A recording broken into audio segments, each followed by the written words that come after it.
My name is Naomi Arlen. I was 28 when the betrayal happened. But it didn't start there. No. It started long before, in the cramped duplex my Aunt Sylvia raised us in, the smell of cinnamon toast always clinging to the curtains, the old carpet stained with childhood chaos and unspoken resentments. I was the older one, by 4 years. Elena was my cousin, my aunt's daughter, but we grew up more like sisters. Her father had walked out when she was still in diapers. Mine died of heart failure when I was 10. We had matching bunk beds, shared socks, shared secrets. I gave her the better pillow every night. When we were teens, I got a job the minute I turned 16. Grocery bagger at Maxway, then waitress, then receptionist.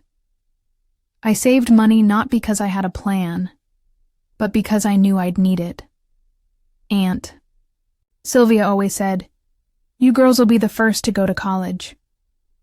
But we both knew what that meant. Only one of us would make it.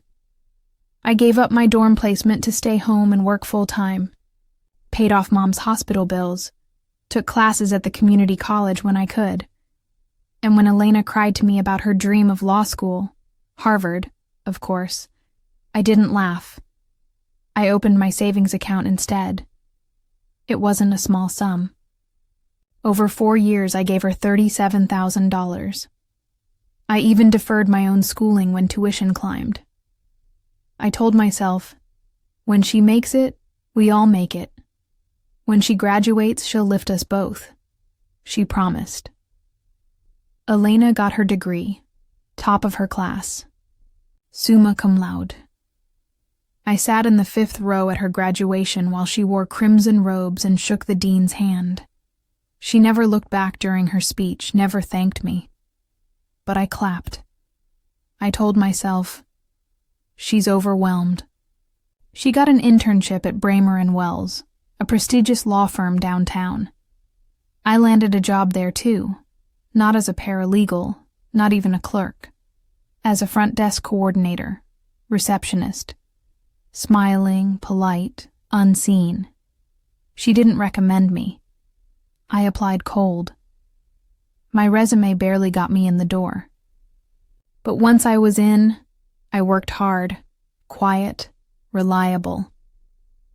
I kept the office humming, remembered everyone's birthdays, who took oat milk, who hated cilantro in the catered lunches. Elena climbed fast. She was sharp, pretty, good at schmoozing. She knew how to mimic wealth even when we barely had heat in the winters growing up. After 2 years, they made her senior associate. I found out through an email she forwarded, with no subject line. What stung wasn't her rise. It was the silence, the forgetting. At the Christmas party that year, she introduced me to a junior partner as the front desk girl who's been around forever. I laughed politely, but my stomach turned to ash. 3 years into her career, 5 into mine, Bramer & Wells announced they were opening a new division, civil rights and labor law. I lit up. That was my passion. I had spent nights quietly taking night courses again. I passed the paralegal certification exam 6 months before. I never told anyone, especially not Elena. I wanted to earn it. Fupper. Memo said they'd be hiring new support staff for the division, legal assistants, paralegals, case coordinators. I submitted my application directly to HR and waited. 2 weeks later, I got a rejection letter. Cold. Generic. 3 days after that, I overheard Elena in the elevator. "She doesn't have what it takes," she said to a senior partner. "She's good at logistics, front desk, but legal work is another league."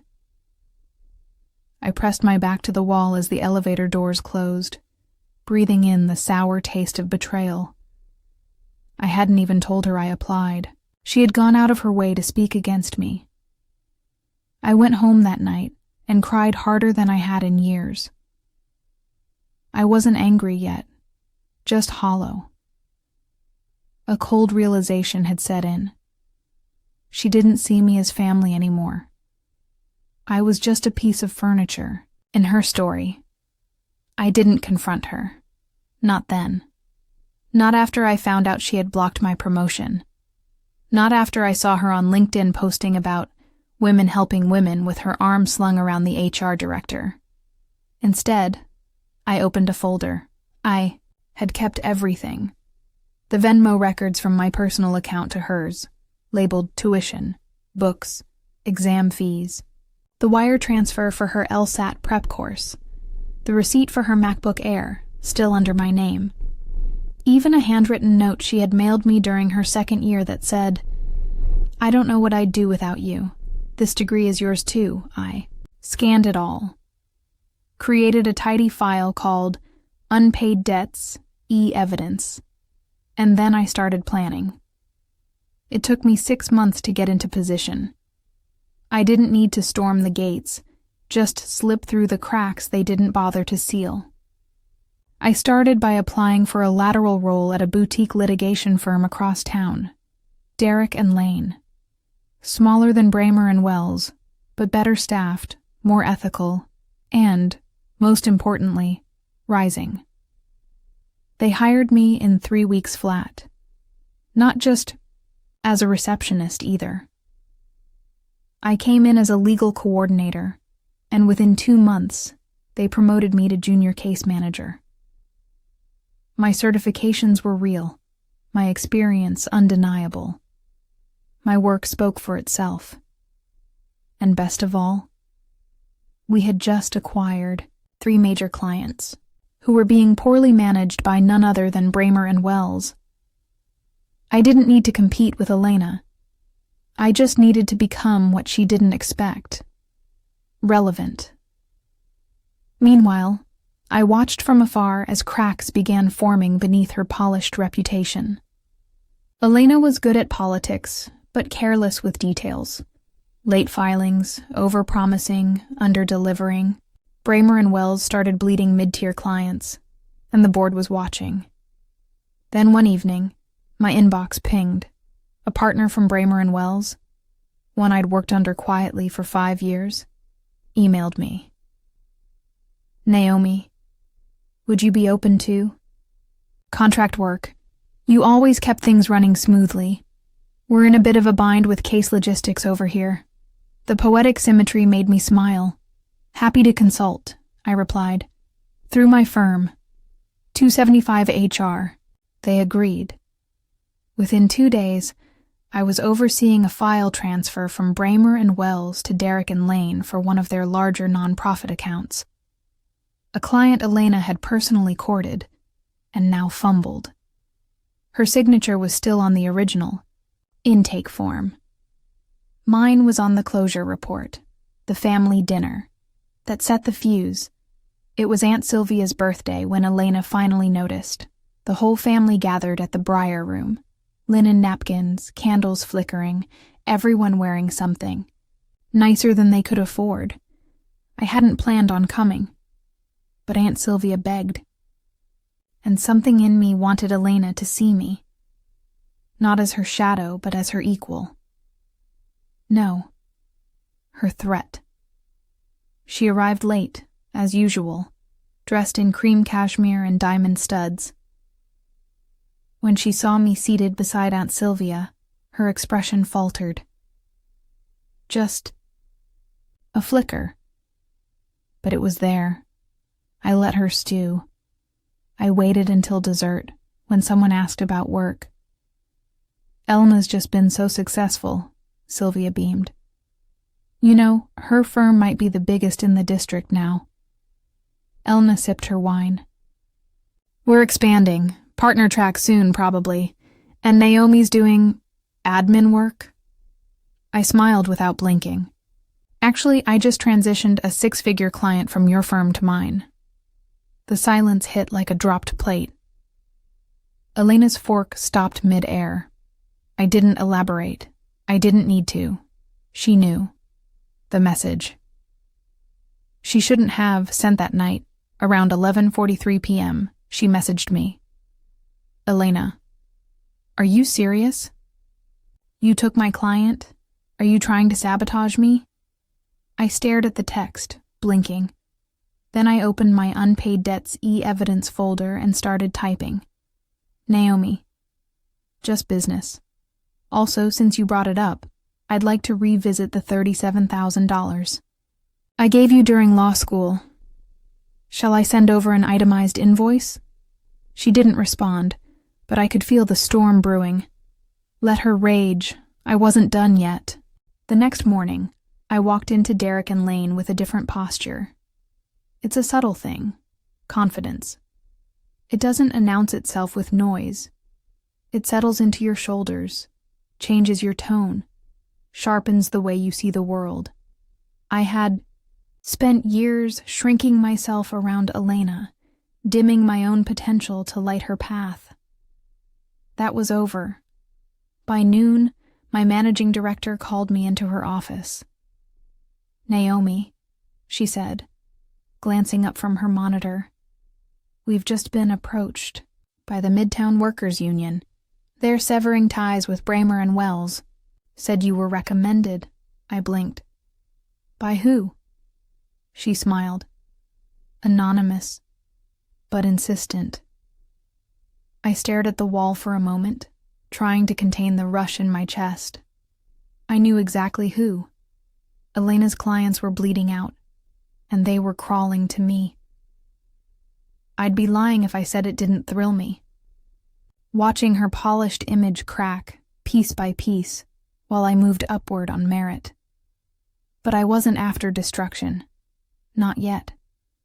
I wanted acknowledgement. And if I couldn't get it in gratitude, I'd take it in silence. The kind that comes when someone powerful realizes they were never untouchable. So I waited. And just like that, opportunity handed itself to me. Again. The mistake that made the headlines a paralegal from Bramer and Wells, old friend from my receptionist days, texted me one night. Did you hear what Elena did? LOL. She filed an ADA response with the wrong court district header. Judge chewed her out. I checked the public court filings. Sure enough, it was there. Redlined, rejected, and flagged for resubmission. That might not sound like a career killer. Unless you're in the running for partner, and your client is a national disability rights group. The very same client we had just signed at Derek and Lane. It all started unraveling. The confrontation. Not at work. At home. It wasn't even me. Who set the meeting? Aunt Sylvia called us both to dinner the following Sunday. She said it was about family healing. It wasn't. I knew from the moment I walked into her kitchen and saw the envelope on the counter. Elena's lawyer dropped. That off, Aunt Sylvia said. She said you were extorting her? My stomach went cold. Elena appeared in the doorway a second later, dressed down for the first time in years. Hair tied back, no makeup. Her expression was furious, but fragile, like a mask half cracked, you know. Crossed a line, she hissed. Clients? Invoices? What exactly is your goal here, Naomi? I reached for the envelope, slid out the letter, read it silently. She had filed for a cease and desist, accused me of harassment.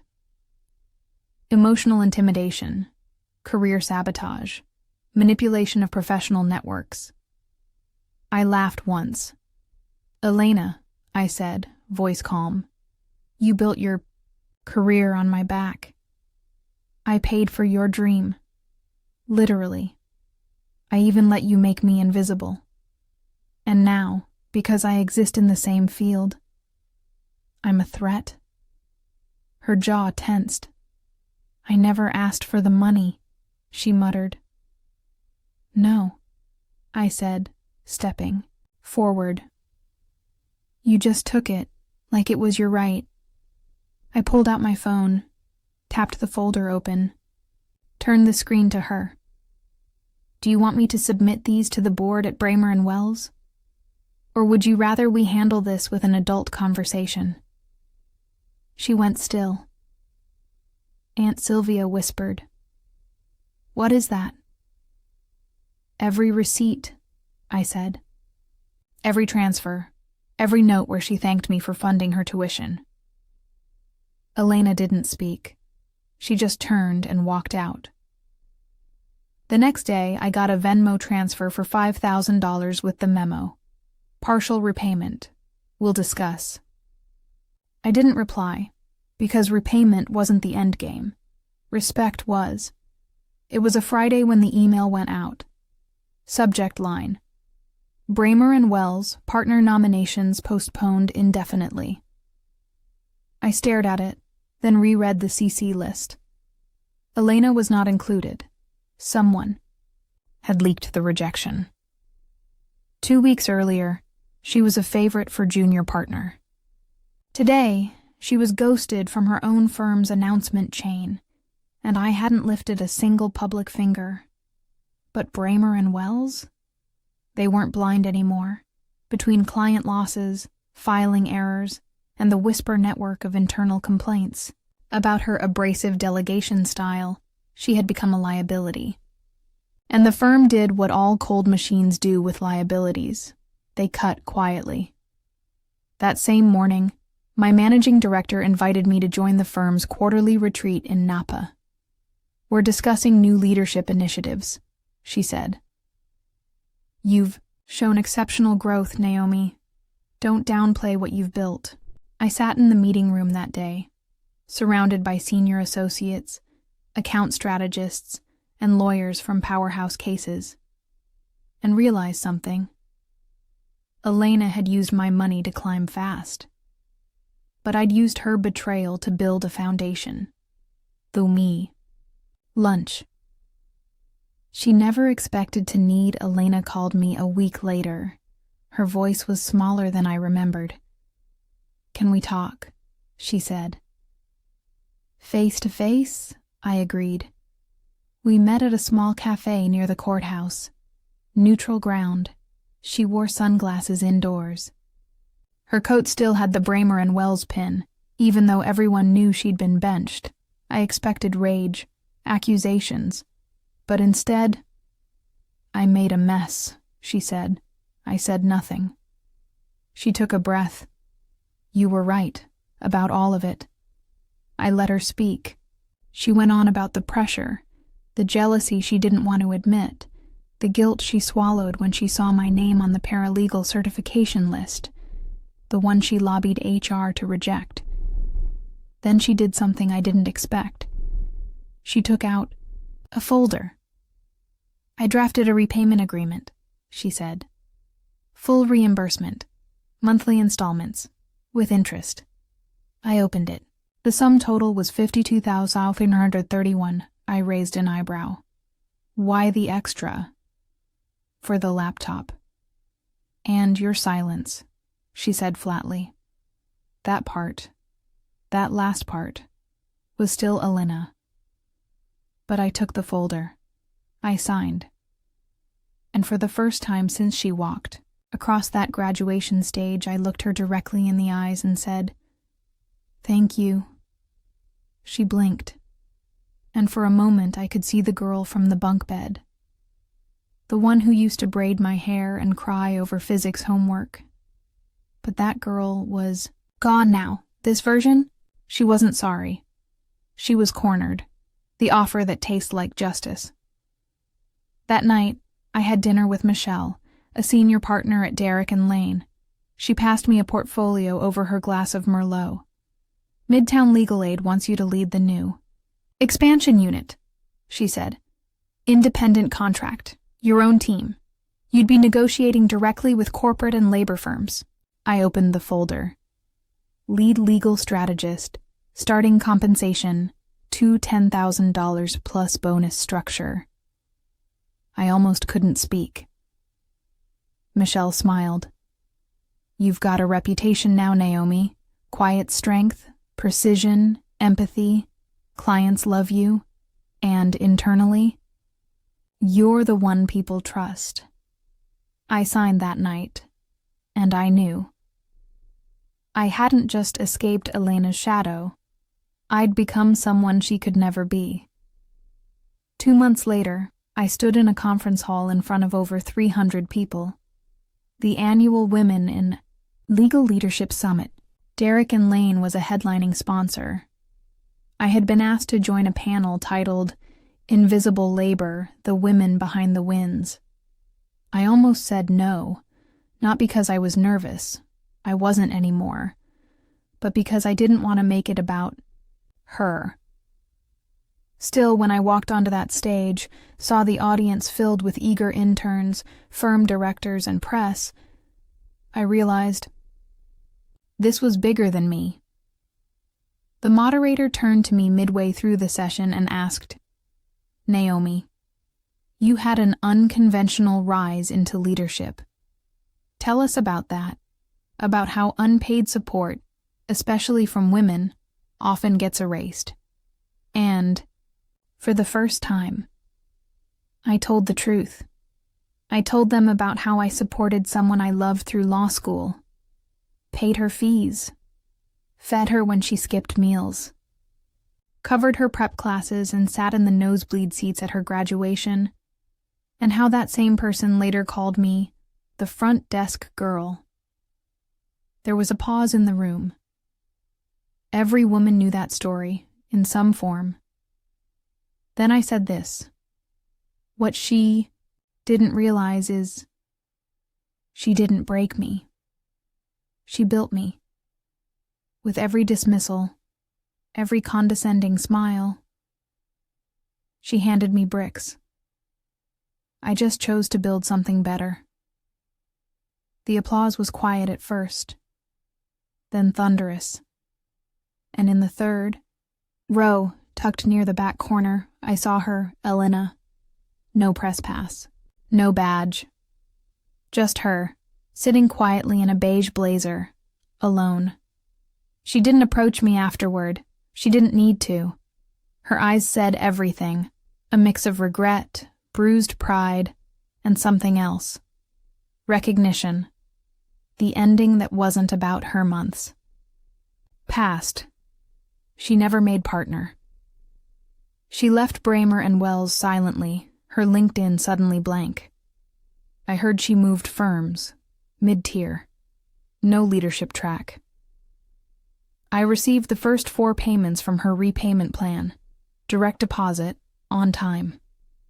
Each one came with no memo, no note, but that was fine, because my life didn't orbit around her anymore.